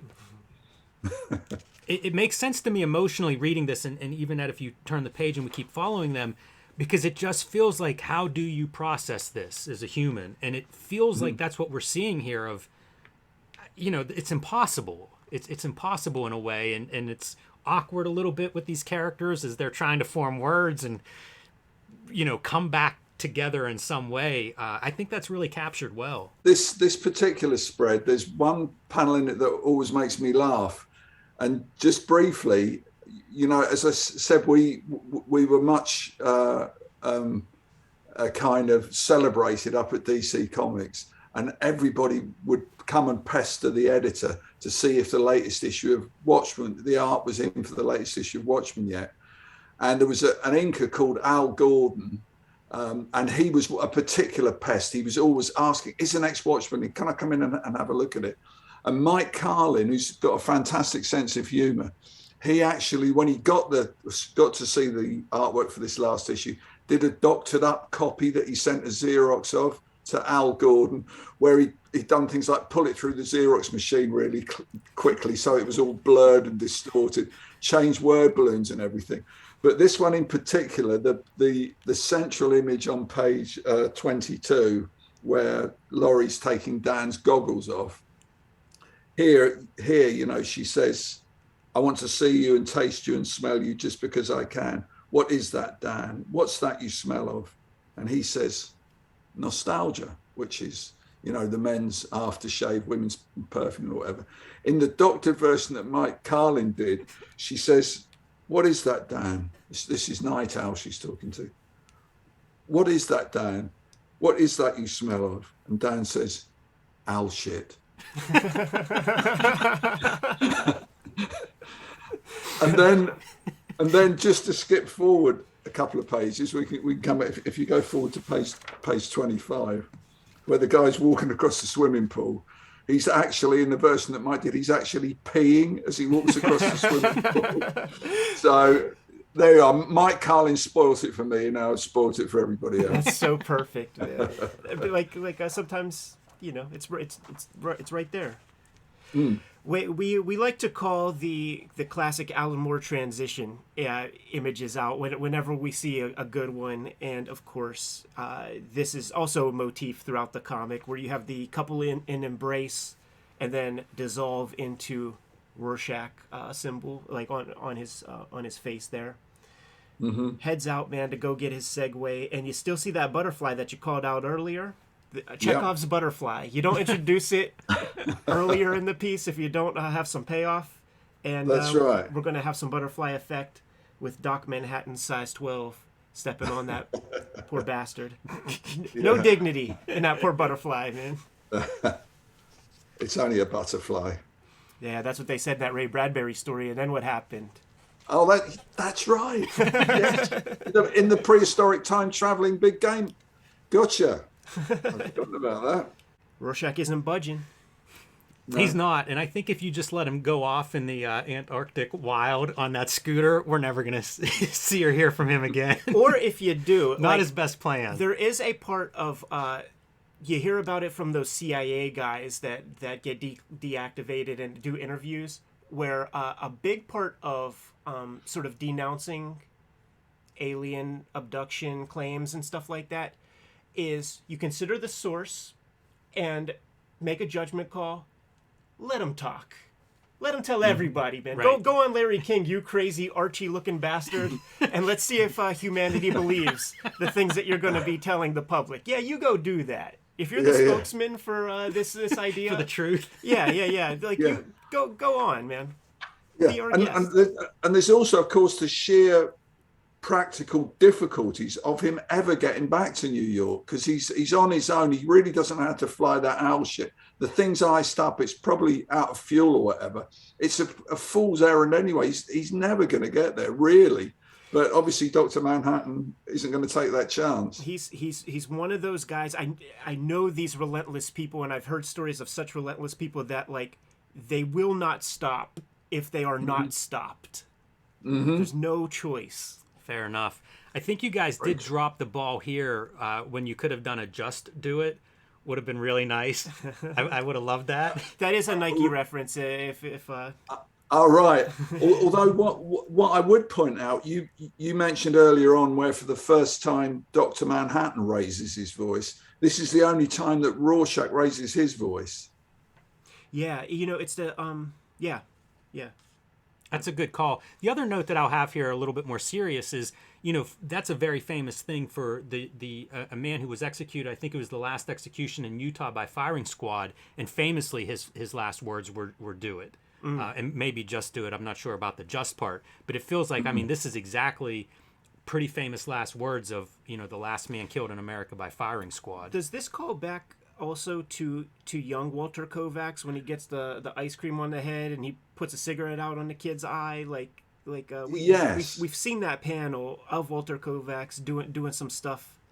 Yeah, earlier, and I think also, much like I guess the guy you're talking about with the firing squad, Rorschach knows what's going to happen. He knows there's no escape, but there's no point in even talking, or you just do it, because we know you're going to do it and nothing's going to change your mind. So it's Rorschach, even in the case of his own death, being absolutely clear, I wonder if it's his recognition, too, that he does not exist in a utopian society. His character has no place in that utopia. Right, yeah, sure. Yeah. Where does this guy fit in? If everything's hunky-dory, what's the purpose? Yeah. The last panel on that page, we do see the smiley face in the end of the circular tunnel again, with the red smoke, the red mist going across it, like the blood did on the smiley face. Yeah, it's amazing. It's amazing, that motif. And once again, that Higgins color, where he's got these like outer edges of the gore with the more dissolved interior part, and it's like a bloody mist, and then you have the Dr. Manhattan mist coming up. But also, once again, those layers of depth that we were talking about in those early splash pages. Here's the death mist of Rorschach. You have one piece of wind coming in front of the smoke, one piece of wind going behind it, and it just, we're working in a 2D medium here. You got to do what you can to try to give us some foreground, middle ground, and background. And Dave, you always rise to that occasion here. Look at this one. Oh, thanks. Manhattan, sadistic. Oh, I'm sorry. Go ahead, Dave. No, I should also point out that Rorschach's hat comes flying off in panel 2 on that left-hand page, and then he's got the mask in his hand. But the mask ends up, if you look on the very bottom pan on the bottom picture, over towards the left near that bush, there's a circular, it's a thing that looks like a fried egg. It's just a flat thing with a flat black blob. Yeah, exactly. And that's his mask when he's not wearing it. It's lost all the heat information, and perhaps it's even frozen, and it's just a circular blob on a piece of latex. That level of thought, man. It is interesting to me that Manhattan kind of violently obliterates him, because we've seen Manhattan do all sorts of stuff. He could have teleported into the bottom of the Pacific Ocean or Mars if he wanted to, but he explodes him. Yeah. Yeah. Look at the dad bod on Daniel Dryberg, man. This guy hasn't been practicing Tai Chi for 30 years. What do you know? You haven't seen me standing up. But here's the piece, man. The little bit of recognition with Dr. Manhattan, that little smile, like his last piece of humanity. He's okay with Lori. He knows she's in good hands or something. Do you, by any chance, have this script part talking about this? Yeah. I do, and in fact, it was a thing that really struck me, and I'm just scrolling my way towards it. What Alan put as his description for that. Here we go, 22, 23. What's this page? 25. Yeah, panel 1, 2, 3, 4, 5. Panel 5. 25. It says, right, page 25, panel 5. Now a single width shot, looking up slightly at a head and shoulders shot of John, who is looking down at us. He has a faint but fondly paternal smile as he silently and understatedly bestows his blessing upon their relationship. I tried to draw that. I mean, I had a good go, but that's poetry, isn't it? Mission accomplished. I swear to God, I could cry right now. Just making this video. This is ridiculous to me. This is so cool. Dave, thank you so much for providing all this insight and sharing these little snippets from the script. Sure. I'm glad I have my sunglasses on. You're going to start me off, Ed. Stop it. Oh, my goodness. Oh, this part. super iconic to me, man, where he just walks up the frickin' wall like a boss. and then just sort of like writes himself up. He's not bound by physics. Shall I just read you the panel description for one of these? Because how I made sense of this. This is page 26, panel 5. Don't know where that is. Yeah. It says, the room above, which is a cathedral-like dome containing Veit's orrery. In this panel, the wall of the orrery's enclosure rises on the left of the picture with the floor running along the bottom. In the foreground, entering from the right of panel, since we are on our own eye level and plane now, we see John's lower legs. The leading one is already stepping onto the wall to the left. The other one's still coming through the floor as if insubstantial. I mean, it's just crazy. It's just like kind of describing the fourth dimension or something, you know.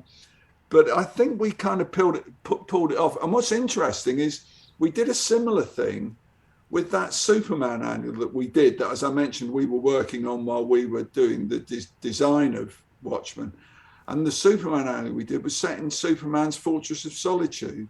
And it was a similar kind of thing, that we knew where all the different bits of it were. We had a plan and a diagram, and we could sort of articulate that space and make it very real. And I think we get a similar effect here, that you're looking at something from all dimensions and it becomes three-dimensionally believable. There's MC Escher in it. Yeah.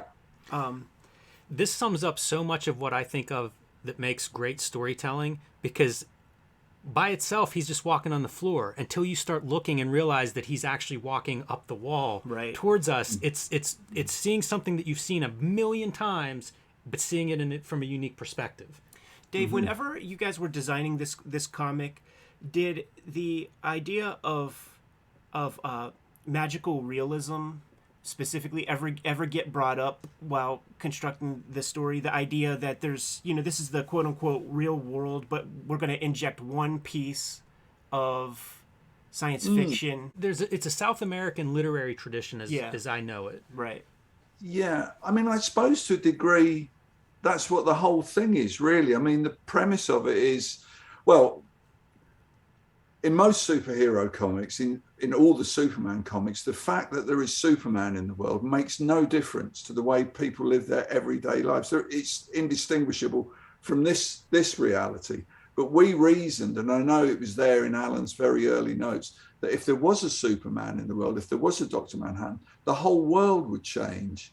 Everything would be different. Clearly, politics, which is what we're going into here, we're trying to avert a nuclear war, but even down to things like, what would be the point of being an Olympic athlete when there was somebody who could do what you do 100 times quicker or better or faultlessly? It would, and people wouldn't necessarily like that. And as we know, even with very good things like vaccines, for instance, some people just see a dark and awful side in it. So with a hero who had superpowers, even if he was for good, as Superman has always been, in reality, there would be a lot of suspicion and a lot of shade being thrown on him.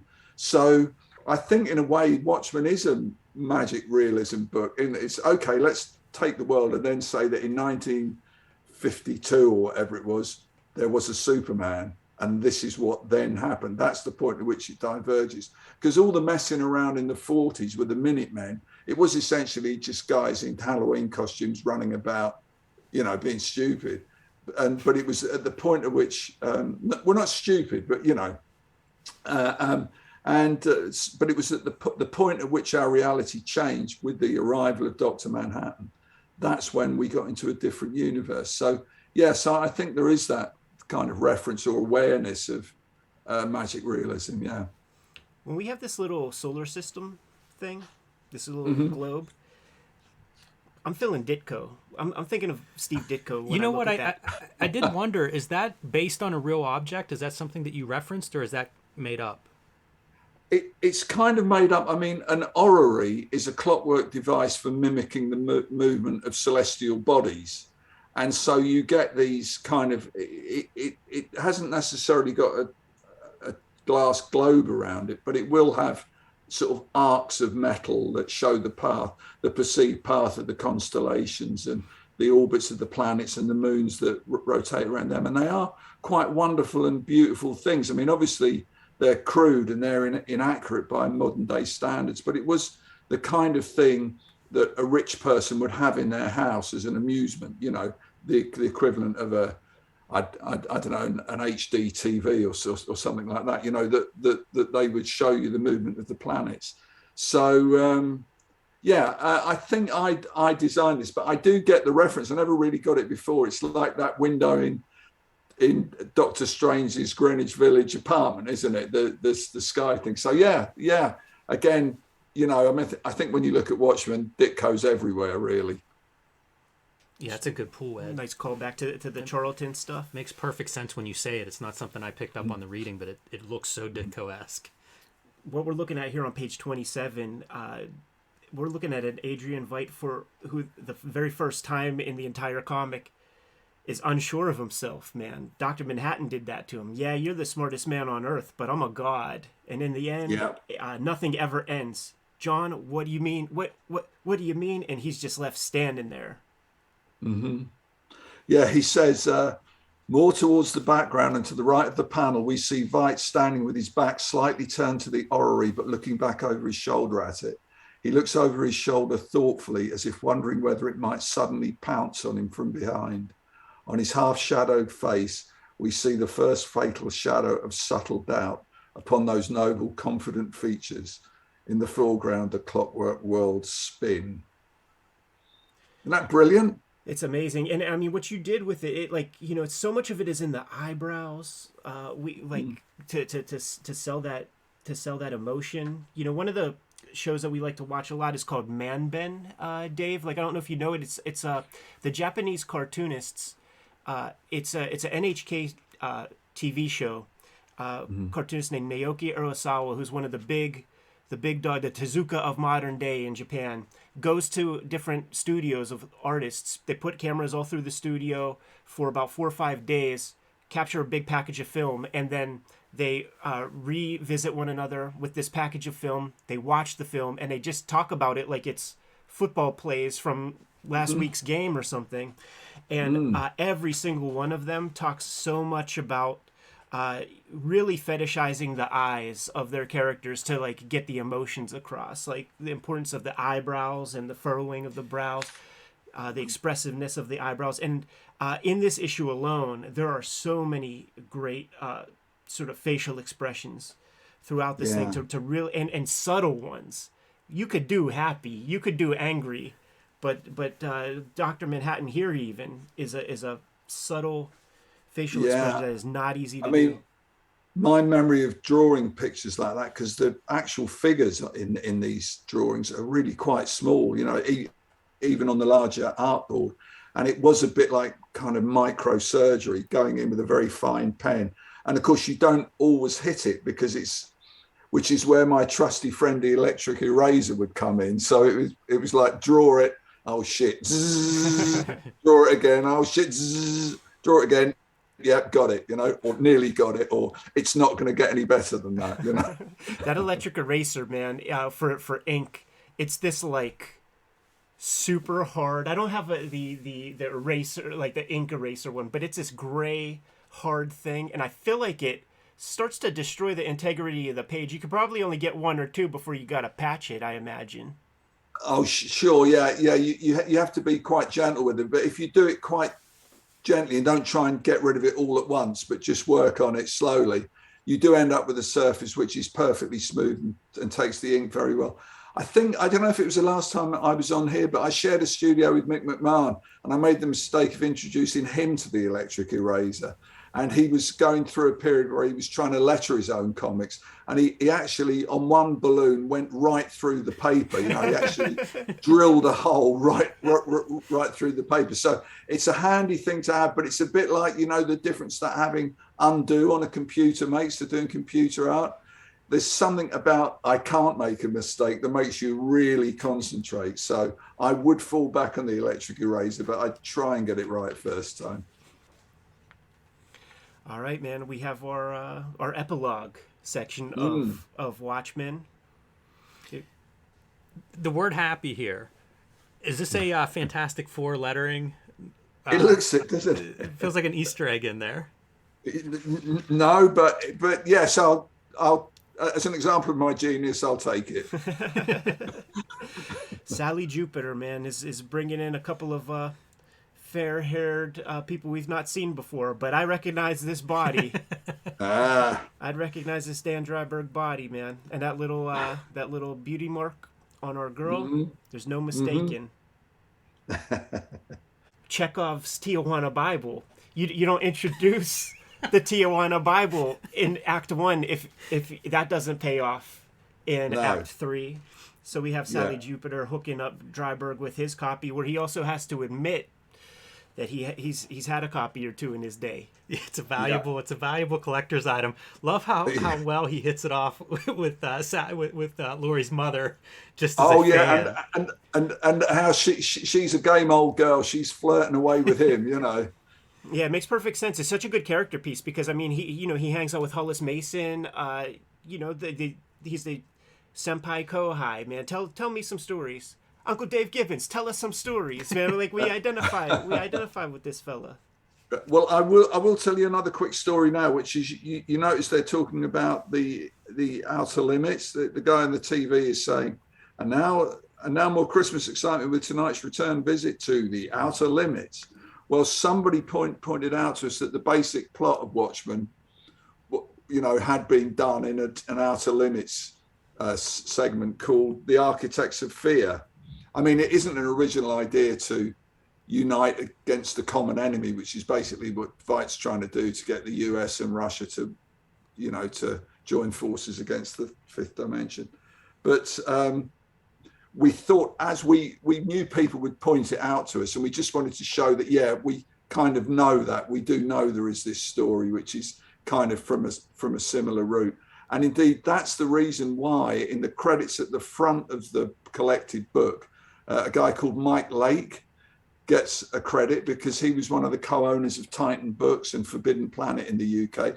And he found us a copy of the Outer Limits book that sort of had the synopses of all the Outer Limits shows in it. So that's why he gets a mention in the front. Neil Gaiman gets a mention as well because he actually helped unearth a lot of the quotes, which are the individual issue titles and story titles. Pat Mills gave us a great quote about John F. Kennedy talking about the Watchmen on the walls of the world. And who else got a credit? Let me just have a look, just to complete it. Joe Orlando, because Joe Orlando drew that one page of Tales of the Black Freighter that we used in one of the backup sections. So just because Mike Lake was the first to pull out his copy of the Outer Limits, he got to have a credit on the front of Watchmen. So he did pretty well for himself. You know what, Dave? We've been using the issues to do our little recaps and deconstructions, and very often in the final pages of the issues, there would be just like a black blot where the quote would be in the collected versions. But I'm guessing that DC Legal just didn't get clearance for these quotes or something whenever the issues came out.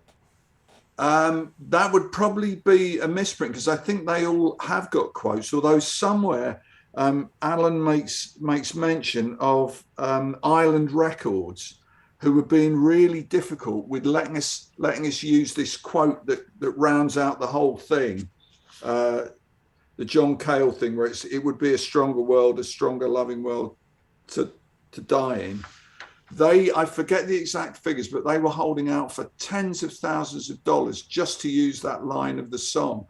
Whereas we'd use quotes at the very beginning, in particular from Bob Dylan, and Bob Dylan's organization were absolute sweethearts about it. They said, thanks for letting us know. We'd be very pleased if you used our quotes, but we will charge you, an administrative fee of whatever it was. And it was just John Cale and Island Records who were really, really awkward about it. So I think I never thought of this. I thought it was a misprint, but you may well be right that they blacked it out until they got the rights to use them. And I think by the time they came to do a trade paperback, they knew there was going to be enough money in it for DC to make it worthwhile paying out a few $1,000s to use a line. Yeah. Here's our complicated ending with Sally Jupiter giving the comedian a kiss, man. Life is complicated. It's a strange thing. I mean, I think we called it just about right, but this this was not a nice guy, but I don't know. It's a bit of a moral maze, I think, but I think it rings true to me. I think given the character we'd established for Sally Jupiter, it sort of rings true. And what do you say, man? The coup de grace. No more banners and stuff for nostalgia. We're approaching millennium.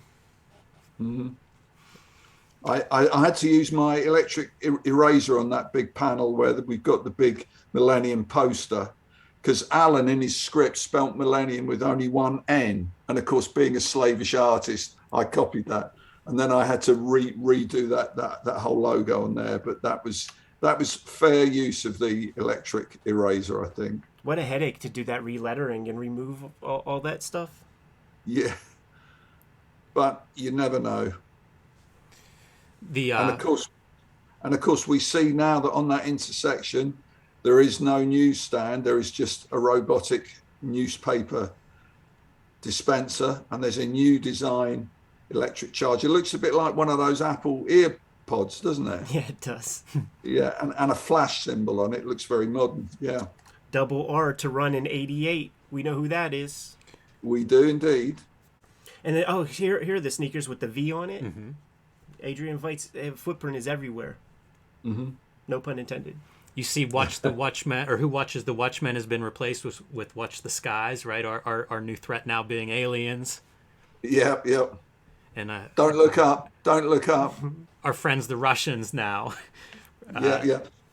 Joining. Yeah, and there's another detail there where we see the guy with his Veidt trainers actually walking along. There's a comic which is Tales from the Morgue, because we kind of reckoned that pirate comics were old now. So, given all this horror that had happened in New York City, there was a big appetite for gory, horror type material. So now, Tales of the Black Freighter was Tales from the Morgue. And if it was an EC comic, they'd carry on the same numbering. That's right. Yeah. Man, a place like Pioneer Publishing Incorporated, the conspiracy paper, must flourish in a time where an alien just shows up at Madison Square Garden. Yeah. But we still have the guys from working the editorial staff. That's right, and they fit right in there as well. There's also the thing I noticed with Pioneer Press. They've got the kind of backward, the P and the backward P, which was the kind of thing we had earlier with Rorschach, the Rum Runner Club, where the two R's that were back to front and made a skull, and the two P's here kind of do that as well. And also the R's on burger and borscht, one of those is reversed to be like a Russian R. So there's little ripples still going on even when we get to the penultimate page. Yeah, that's incredible. And the ending, man. An ending as good as the ending of the last scene in Sopranos, as far as I'm concerned, because we're going to leave a little bit up to you. Like readers don't like that. Like the standard audience member doesn't like that kind of thing whenever they're asked to make a choice. Mm-hmm. A lot of people really want stuff spelled out for them. And the fact that you guys have the balls to allow us to leave us with that hand going through the slush pile, he's going to grab something. Is he going to grab that Rorschach journal? It's up to you. Yeah. No, I love that note of ambiguity, and it keeps the ball still in play. And again, it is like nothing ever ends, Adrian. Right. It's still there. It's still got possibility. It's still like Schrodinger's cat, it's not alive or dead, but it's some state in between. So to me, I find that completely satisfying. And I was also interested to see, when I looked at the script for this, that I'd actually done something that I had never done it anywhere else in the book, and I changed the position of the balloons around. That I'd moved a balloon into a different panel and moved all the balloons around. I think I just did it because it worked better with the disposition of the characters. But I was amazed to find that I'd had the temerity to do that. I'd obviously asked Alan about it, but normally I would not do anything at all to Alan's copy because truthfully, there's nothing much you could do to improve it, you know. Dave, could you just for posterity, since we have you here and you have the script and everything, could you read us the description of the very last panel? The very last panel. Yeah. Yeah. Well, it's just like any other panel, to be honest with you. But I will read it out because it's interesting. It says, wide panel closing in on a detail from the last panel. All we see now is Seymour's motionless hand on the left, poised in mid-movement, heading towards the crank file with fingers open to take something, but we're unable to tell what. Filling the background is the giant smiley face on his T-shirt. The ketchup splashes across the right eye. Over on the left, the hand is frozen. That's it. Godfrey off says, I leave it entirely in your hands. And the quote in the box is, well, actually, Alan had it as, and it will be a stronger world, a strong and loving world to die in. John Cale, Santis from Music for a New Society. So that was that. And the script for this issue ran to 53 pages of typescript. Amazing. For 32 pages of comics. So a little closed mouth given to the way that Alan normally works. Some of the scripts are 120 pages long or something like that. Did you digitize these and create a PDF for yourself or something?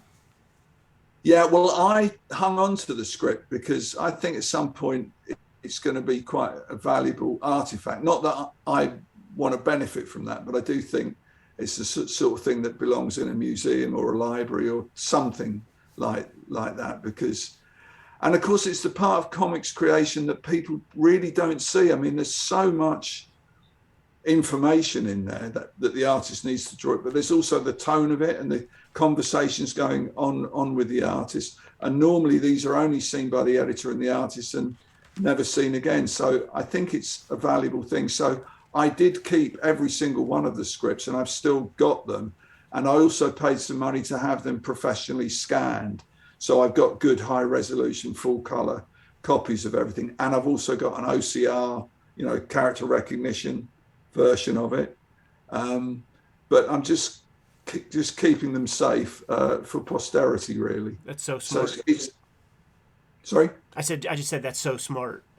Yeah, I mean, they probably are the only copies because the DC editorial copies, I'm sure, were just thrown away with the rest of the paper that was generated every week by them. So, yeah, and of course they're also kind of artifacts because you can see, because Alan's got quite a heavy hand on the keyboard, and there's places where the typewriter key's gone right through the paper. There's all sorts of cigarette burns on them, coffee stains. I kind of used highlighters to separate out the information in the descriptions and everything. And there's Alan's handwritten corrections and stuff. So yeah, so they're quite interesting artifacts. So I thought it was worth disinterring them so that I could give you the extra information that you won't find anywhere else but on this podcast. Thank you so much for that too. I mean, that was incredible. Like, just having the conversation was one thing, but having access to those bits, icing on the cake in a giant way. Let me ask, I'm curious if you have any recollection or knowledge of the kind of print circulation for the actual issues. Like, did they hold steady? Obviously the collected books have sold in the millions at this point, but those issues, like, direct market book, when the direct market had a couple years of life, but not so many, not even a decade probably. I don't know the exact figures offhand. I mean, somewhere I should have a royalty statement that probably has got those figures on it. But my impression is, or my kind of, what I can remember of it is that the first issue did really, really quite well, by which I mean, I don't know, 150,000, which was probably a healthy sum for those days. And then, as always happens, the second, third issue sold less. But I think once it got down to the sales on the third issue, it kind of held steady, because I think, the people who liked it really liked it. And knowing that it was a finite series, probably wanted to collect the whole thing. And also because in those days, there weren't trade paperbacks, really. So if you wanted to read it, you had to buy it and keep it. So I think, I think it sold quite well. But as you say, it was really when it got to the trade paperbacks, and particularly when the movie came along, that the sales just went through the roof, to, well, quite frankly, unimaginable levels. But yeah. So what did we threaten to talk about at the end of the thing that I said, like, let's keep a note of that? Yes. You had some story to wrap up at the end here, Dave. Yeah. So, 2 years, more than 2 years of working on this day in, day out, in sickness and in health, in sunshine and rain. And eventually I finished it. I'd drawn the last piece on the last page. So now I have to do what I regularly did, which is to send it off to the States, send it off to DC Comics in New York. So the thing that I did before these days of FedEx, there wasn't any FedEx in Britain back when we were doing this. And I used to send it using a service called Data Post, which was run by the British Post Office. And it was like a kind of FedEx thing, except you had to take it in to a post office. And if I took it into my local post office, it would take 2 days to get to New York. But if I took it into London and the big central post office in Trafalgar Square, it would get there the next day. So I got the artwork, made up the parcel, went via the Xerox house that I used to go to get full-size Xeroxes and shrunk down Xeroxes made of everything before I entrusted it to the vagaries of Data Post. Sealed up the parcel, got on the train, went up to London, went into the big post office. And normally it was a very pleasant business. But on this particular day, my last day of doing it, I got this really cranky clerk behind the counter. What's in this package? Oh, it's artwork. Oh, it's artwork. Is it worth a lot of money? Well, no, it's commercial artwork. It's only worth something to the people that are going to print it.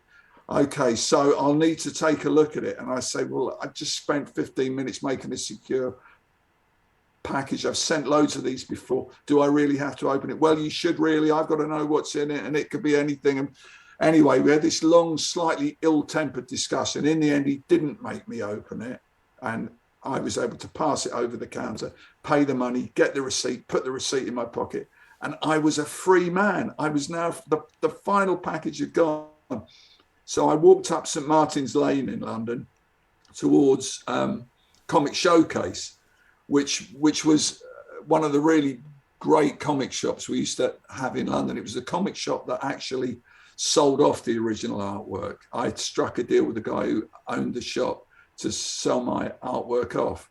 He got a really good deal on it. He did better out of it than I think either of us thought he would, to the extent that by the time we got to the 12th issue, this artwork for the 12th issue that I just sent off to DC Comics actually had been bought by somebody before publication, before I'd even actually drawn it. So anyway, I was very well known in Comic Showcase. So I bounded up the road to Comic Showcase to treat myself to some new comics, to celebrate having finished Watchmen. And I bounced in and started looking down the racks, and the guy behind the till went, "Oh, hi, Dave. You look happy." I went, "Yeah, it's great. I've just sent off the last issue of Watchmen. I'm done." He said, "Oh, that's great. So what are you working on now?" Which, tells you something about comics. Okay, so you've done that, but what are you doing now? What's the next thing? You're only as good as your last job. But anyway, I was still thrilled, despite the counter clerk and despite the guy trying to organise the next treadmill for me. That's the greatest comics story. Wow. So, oh my goodness, man. That was it. And so I never even actually saw the finished artwork after that, because I think I just had it delivered straight back to Comic Showcase, who sold it to the guy who pre-bought it. So that was it for me. Yeah, it's amazing, man. That's so funny. We saw in a somehow, like, somebody got hold of all the covers, or maybe it was you, who just held on to them. I don't know. And in Wizard Magazine, there was an auction, and somebody got them all for $1,000 a piece, a $12,000 lot for the 12 covers. I think they were actually owned by Gareb Shamus, who was the publisher of Wizard Magazine. I think he had the whole lot of them. And I think, yeah, he did sell them for $1,000 each. I'm too ashamed to tell you how little money I got for the original art of Watchmen. The reason I got Comic Showcase to sell it for me was I thought what people want with original comic art are action shots and hero shots and money shots. And a lot of Watchmen is just people standing around talking, as we've just seen in issue 12, page after page of dialogue. I thought nobody's really interested in that stuff. So if I try and sell it, I'll sell a few pages and then I'll just be stuck with the rest. So when I got offered by Comic Showcase to sell it on my behalf, I jumped at it. And well, no, you'll think very badly of me if I tell you how disastrously little I got for it. But it was in the tens of pounds. It was in the low tens of pounds per page. And as we know, there's now been pages out there for, I don't know what, $350,000, something like that. And of course, friends of mine send me emails going, "Hey, Dave, have a look on eBay, see what your pages are going for." No, I don't want to know what they're going for. I don't ever want to know that. Yeah, it's brutal, but I'm sure you're doing okay. Like, this book has to have been reprinted dozens of times, constantly in print. Like, yeah.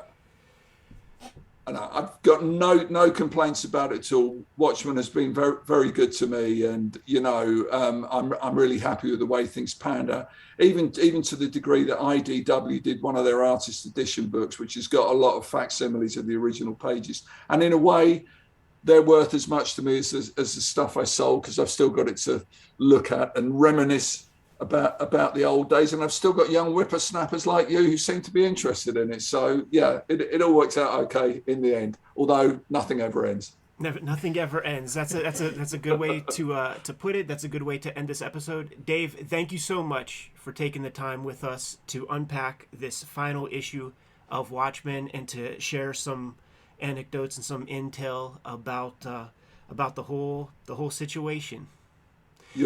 Guys, you're very, very welcome. As you know, I'm a big fan of your channel, and really happy to do it for you. And I hope everybody out there enjoys it. Happy New Year to the audience out there, because this is going live on January 1st. But before we do split, Dave, is there anything that you would like to promote? Any social media? Any new books impending? Well, I think when we spoke, I don't know how long ago it was we spoke. It must have been a year ago. I was talking to you about my autobiography, and my autobiography is getting closer and closer to publication. It looks like it's going to be sometime in the middle of 2022. And I've seen some proof pages from it, and I'm really pleased with the way it looks.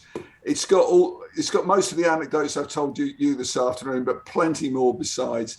And it's got old artwork I've uncovered, my first drawing of Superman when I was like 7 years old, and stuff that I hope people will find interesting. And I'm sure you guys will enjoy it, because you're well known for your behind the scenes, in-depth look at lives in comics. And this is, I think, a pretty accurate telling of my time in comics with my influences and the various odd things I've worked on, and the good deals and the bad deals, and the money and the not so much money. But I've greatly enjoyed doing it. But it's going to have to get out there soon, because I've already had to add an obituary to one entry in it, and I don't want to add too many more of those. So it'll be out next year anyway. And as I think I threatened before, I'd be very happy to come back on here and go through it with you.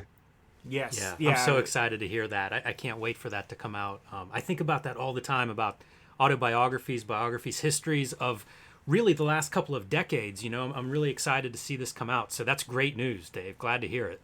Okay, good. When that comes out, please let's do this again. Let's have another conversation, chat it up, and let the audience for the YouTube channel know. This video alone is going to get us a lot more subscribers. So want to help you sell that book any way that we absolutely can. Sure. I'll look forward to it. Thanks so much, Dave. Happy New Year. Happy New Year, Dave. Okay, guys, and Happy New Year, everybody out there.